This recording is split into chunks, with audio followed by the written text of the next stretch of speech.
하나님 감사합니다. 우리를 가장 잘 아는 하나님이시기에 우리에게 하루하루 베풀어 주시는 은혜와 사랑이 참 귀하고 감사합니다. 내가 지쳐 쓰러져 넘어질 때에도 어느 순간 나를 붙들어 주시고 설사 넘어진다 하여도 완전히 쓰러지지 않게끔 강건하게 붙들어 주시니 감사드립니다. 그럼에도 우리는 그 손을 뿌리치려 하고 내 멋대로 살아가고자 하는 어린아이처럼 굴 때가 많았습니다. 점점 많은 것을 알아가고 배우고 경험하면서 성장하고 성숙해야 하는데 모든 것을 허용해주고 참아주는 그 어린아이 상태가 익숙하고 좋아서 어린아이 수준에서 머물러 있으려고 할 때가 참 많았음을 고백합니다. 누군가에게 배려와 존중과 희생을 보여야 하고 다른 일을 더 많이 챙겨야 하고 내 주장을 내려놓고 전체를 조율해야 하는 그 번거로움과 수많은 시간과 에너지 소모까지 우리는 귀찮아하고 피하려 했습니다. 누군가가 대신하겠지 하며 앞장서지 않았고 관심 두지 않았습니다. 누군가가 전체를 위해 수고하고 희생한다고 해도 우리는 지지해주지 않았고 인정하지 않았으며 도리어 내 맘에 들지 않는다고 끌어내리고 손가락질하며 비판하기도 한 정말 무지하고 못난 모습을 많이 보였습니다.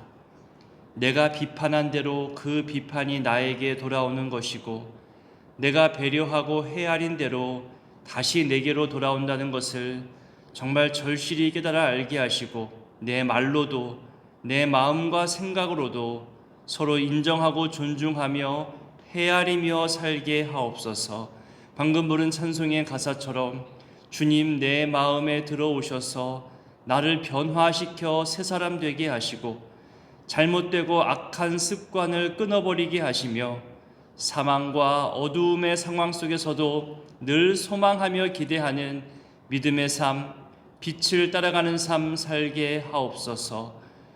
혹여 지금 겪고 있는 괴로움과 속상함, 아무도 이해해 주지 않는 것처럼 여겨지는 답답한 상황을 살아간다 하더라도 주님이 내 안에 계시고 걱정과 염려와 의심과 불안을 몰아내시고 믿음과 소망과 사랑을 날마다 베풀어 주고 계심을 깨달아 알게 하옵소서.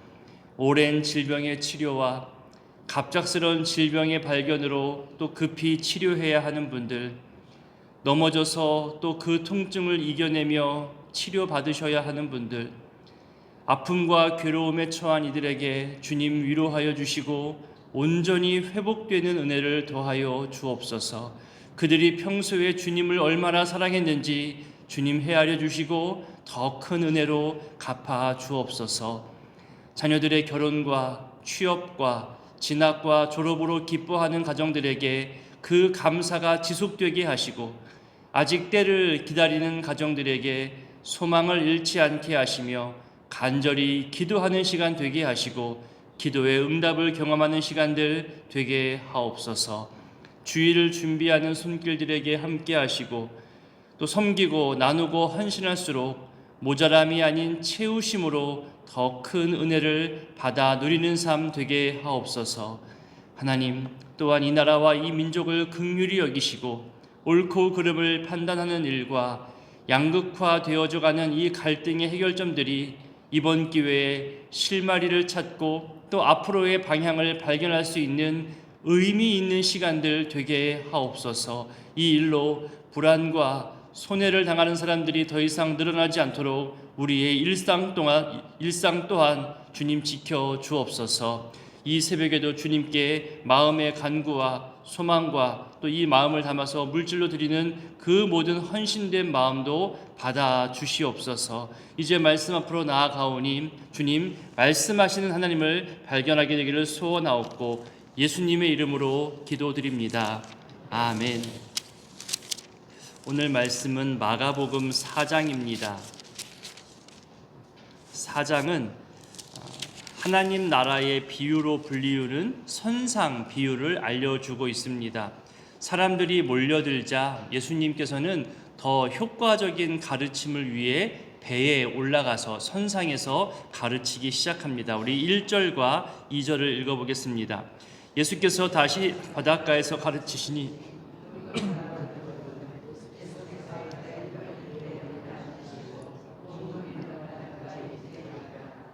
예수께서 여러 가지를 비유로 가르치시니 그 가르치시는 중에 그들에게 이르시되, 보통 유대인들의 가르침은 성전과 회당 중심의 가르침이었습니다. 또 자기들이 연구하고 해석해 놓은 것을 가지고 가르치는 것이 대부분이었죠. 그에 비해서 지금 예수님은 바닷가에서 실제의 삶과 연관이 있는 비유로 가르치고 있는 겁니다. 특히 가르치는 장소로 바닷가가 자주 언급되고 있음을 발견하게 됩니다. 대부분 어업에 종사하고 있는 갈릴리 지방 사람들이기 때문에 예수님은 그들의 삶의 현장에 찾아가서 이 가르침을 알려주고 있다는 거죠. 저도 이렇게 좀 흉내내고 싶었습니다. 여러분들의 삶의 자리에, 또 직장의 자리에 찾아가 보고 싶을 때가 많습니다. 또 찾아가고 있기도 하고요. 그 바쁜 일상의 시간에 주중에 아무 때나 찾아갈 수는 없잖아요.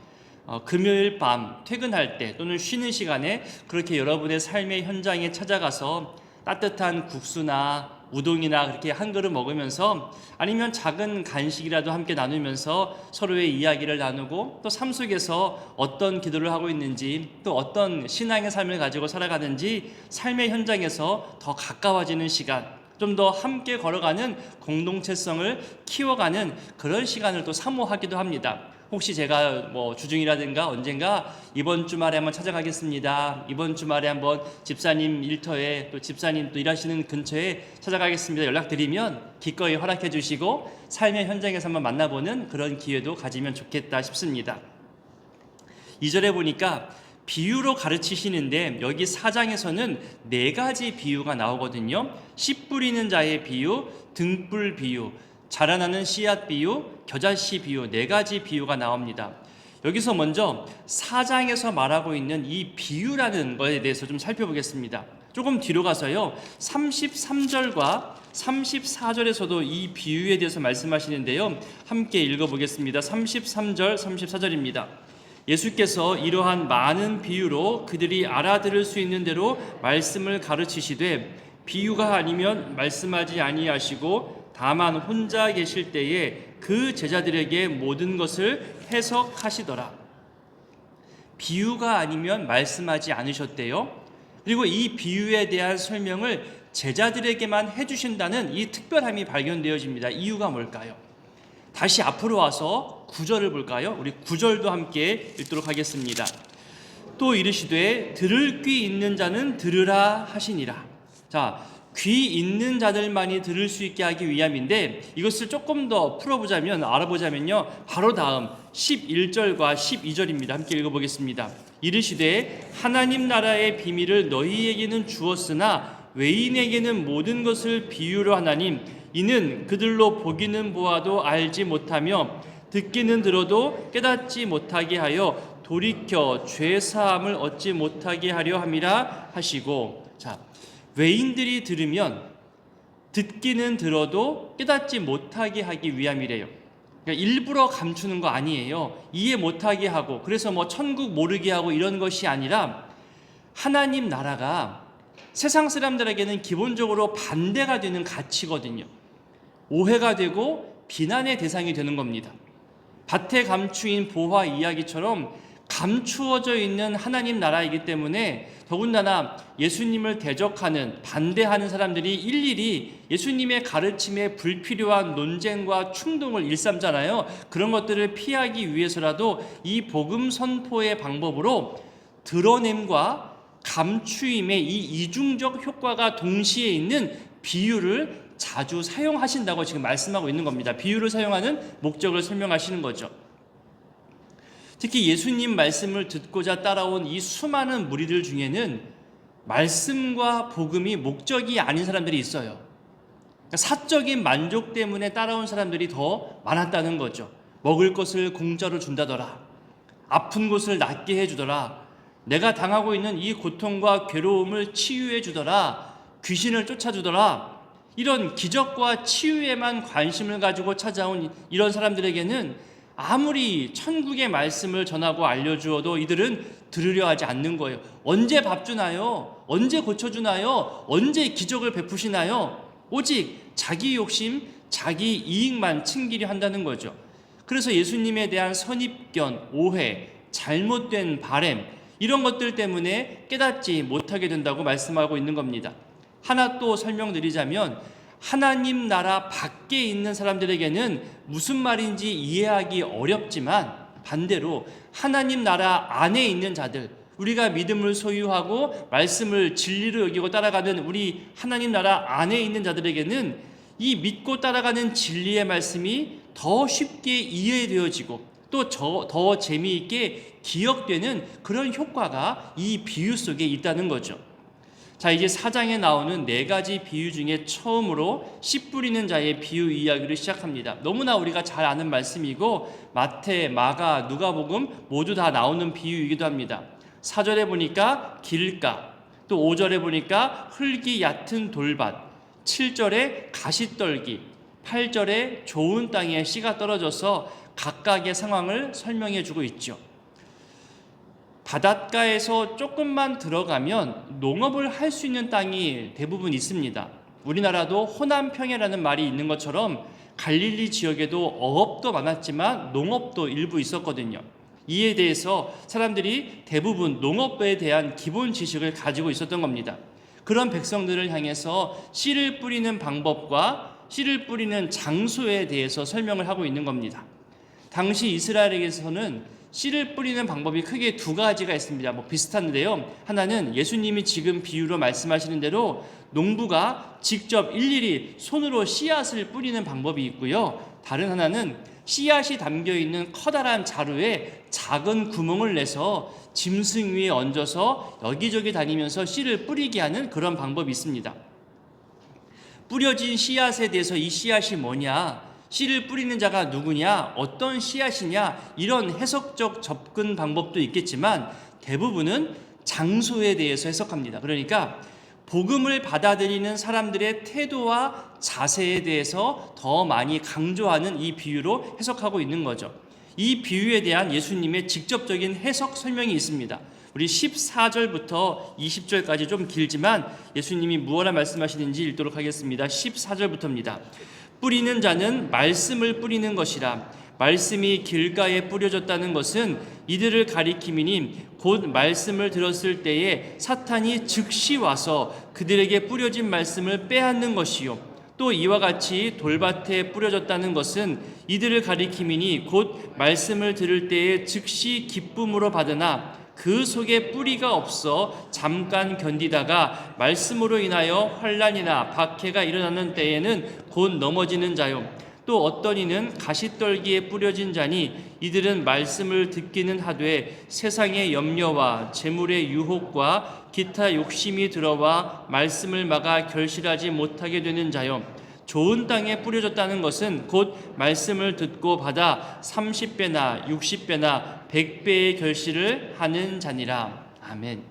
15절 표현처럼요, 사탄은 말씀을 못 듣게 하고 들어도 이해하지 못하거나 깨닫지 못하게 합니다. 그래서 여러분이 성경을 읽거나 설교를 통해 말씀을 들을 때에는 사탄에게 마음 빼앗기거나 올바른 주의 말씀을 듣지 못하는 일 없도록 해달라고 그렇게 나의 선입견, 또 나의 경험에 의한 고집, 또 말씀 전하는 사람과의 관계, 이런 부분을 위해서 기도하시면 더 좋습니다.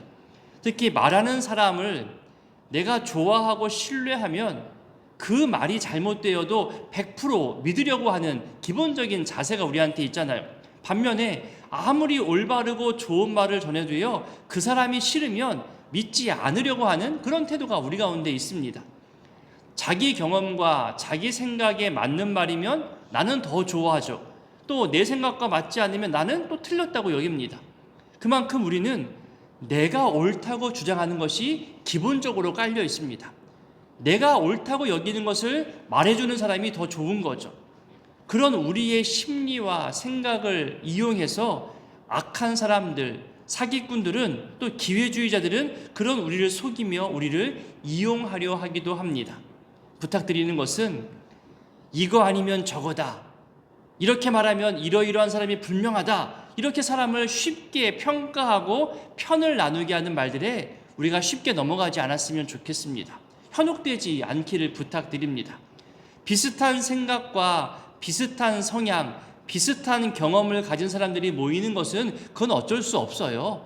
어디 가나 다 있는 거니까 어쩔 수 없겠지만, 나와 다르다고 해서 함부로 평가하거나 잘못되었다고 말하게끔 그렇게 부추기는 말들, 그런 분위기에 내 마음 쉽게 빼앗기지 않기를, 휩쓸려 가지 않기를 다시금 부탁드립니다. 16절, 17절에서는 돌밭에 뿌리워진 씨앗을 말하죠. 뿌리가 없다고 말합니다. 작은 바람에도 흔들려 넘어지게 되는 연약한 씨앗이라는 건데, 작은 시험과 시련, 환난을 만나면 그가들은 말씀과는 전혀 상관없는 사람이 되어져 버리는 거죠. 특히 여러분, 감정적으로 들을 때 그렇습니다. 언젠가 저도 한번 이 감성과 이성에 대해서 설교할 날이 있겠지만, 감성과 이성을 깊이 생각해 보세요. 내가 어느 부분에 더 많은 의지적 변화를 가져오는지, 내 의지를 더욱 굳건하게 하고 나를 변화시키는 그 힘이 감성적 결정에 의해 더 많이 작용하는지, 아니면 내 이성적 결정에 의해 더 많이 작용하는지 저마다 다 다를 거예요.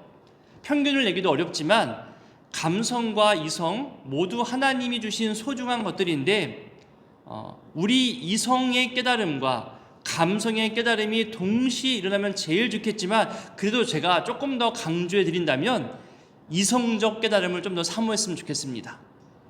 여러분이 의사를 믿고 약 처방을 신뢰하면서 그냥 좋아, 저 사람이니까, 저 병원이니까 감성적 의지를 가지고 약을 먹기도 하지만, 이 약이 어떤 효과가 있고 이 약의 최고의 효과를 내기 위해서는 내가 어떤 식습관과 어떤 건강 습관을 가져야 더 좋은 효과가 있는지 이성적 깨달음이 있으면 더 좋잖아요.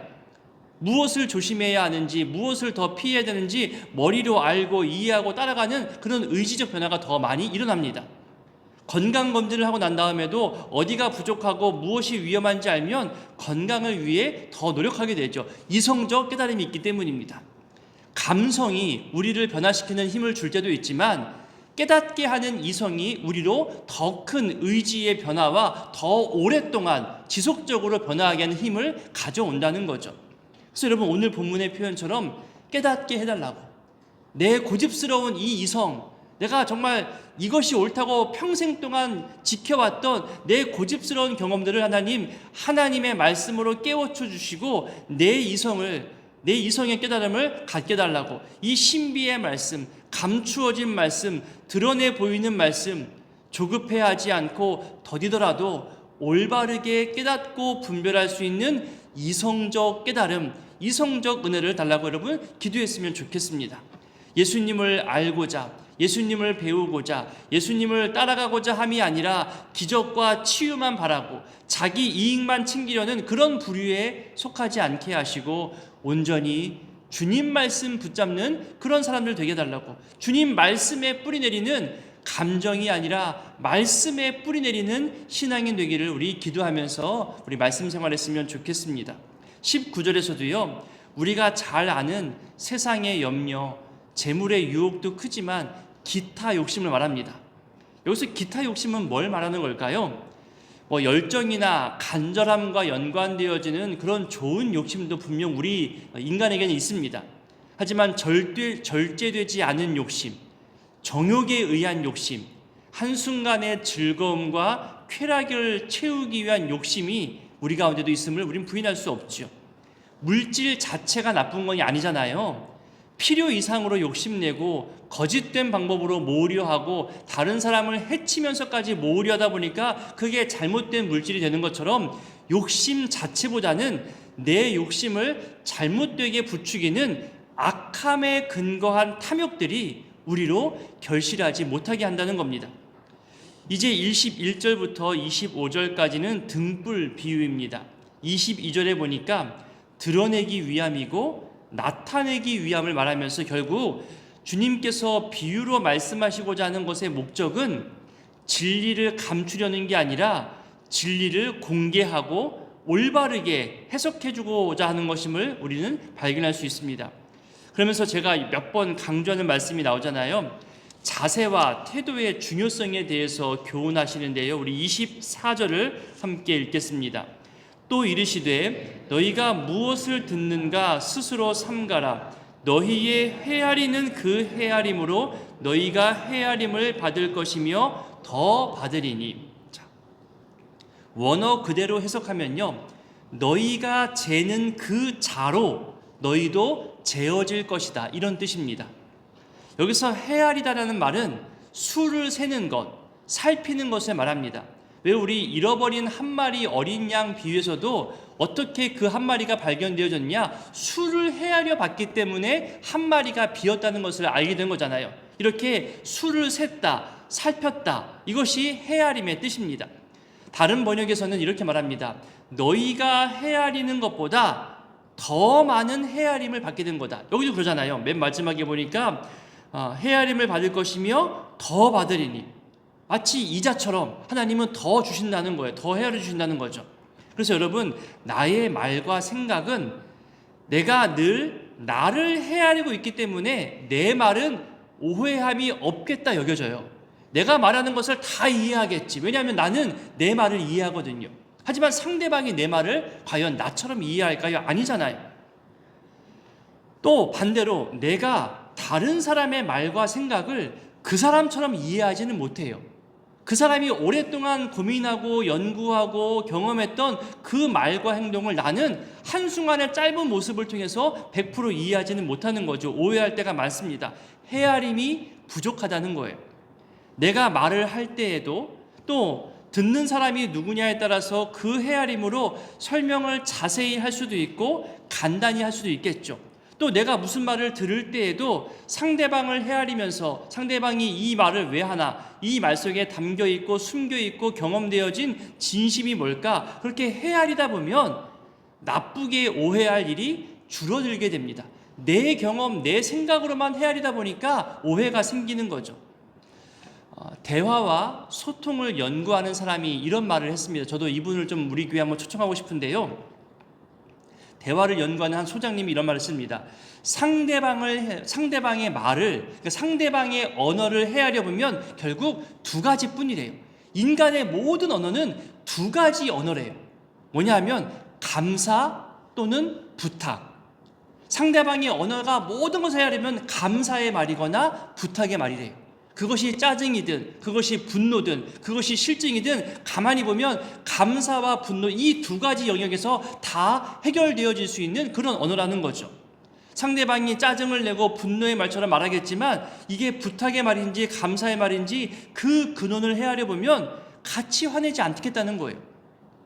한번 여러분 시도해 보세요. 오늘 만나는 사람들과 모든 대화 속에서 감사 아니면 부탁, 이 두 가지 언어로 헤아려 보면요, 아, 이건 감사의 말이구나, 아, 이거는 좀 분노의 말처럼 느껴지지만 이건 나한테 지금 부탁하고 있는 거구나, 이 두 가지 언어로 해석하면요 다 헤아림을 할 수 있다는 거죠. 저도 이 말을 듣고서 한번 노력해 봤었어요. 제 아내의 말, 자식들의 말, 주변 사람들의 말, 정말로 이 두 가지 언어로 해석이 돼요. 이거는 감사의 말이구나, 이건 나에게 부탁하는 말이구나. 그 헤아림대로 나도 헤아림 받게 된다는 것이 우리에게 좋은 도전과 또 경고가 됩니다. 나머지 두 개의 비유는 자라나는 씨와 겨자씨 비유인데 둘 다 우리 사람은 이것들이 어떻게 자라나고 있는지 그 성장의 신비에 대해서는 잘 알지 못하지만 나중 시간이 지나면 분명히 결실하고 추수할 만큼 자라나게 되고 또 공중의 새들이 와서 쉴 만큼 성장하게 된다는 것을 말하고 있습니다. 자라나게 하시는 하나님의 손길과 섭리가 중간에 막히지 않기를, 특히 앞선 비유처럼 내가 말씀으로 성장하게 되기를, 우리 다음 세대도 말씀으로 성장하게 되기를, 또 오늘보다 내일이, 올해보다 내년이 더 성장하고 성숙하게 되기를 오늘 말씀 속에서 또 기대하게 되고 기도하게 됩니다. 함께 주기도문으로 기도하겠습니다. 하늘에 계신 우리 아버지, 아버지의 이름을 거룩하게 하시며 아버지의 나라가 오게 하시며 아버지의 뜻이 하늘에서와 같이 땅에서도 이루어지게 하소서. 오늘 우리에게 일용할 양식을 주시고 우리가 우리에게 잘못한 사람을 용서하여 준 것 같이 우리 죄를 용서하여 주시고 우리를 시험에 빠지지 않게 하시고 악에서 구하소서. 나라와 권능과 영광이 영원히 아버지의 것입니다. 아멘.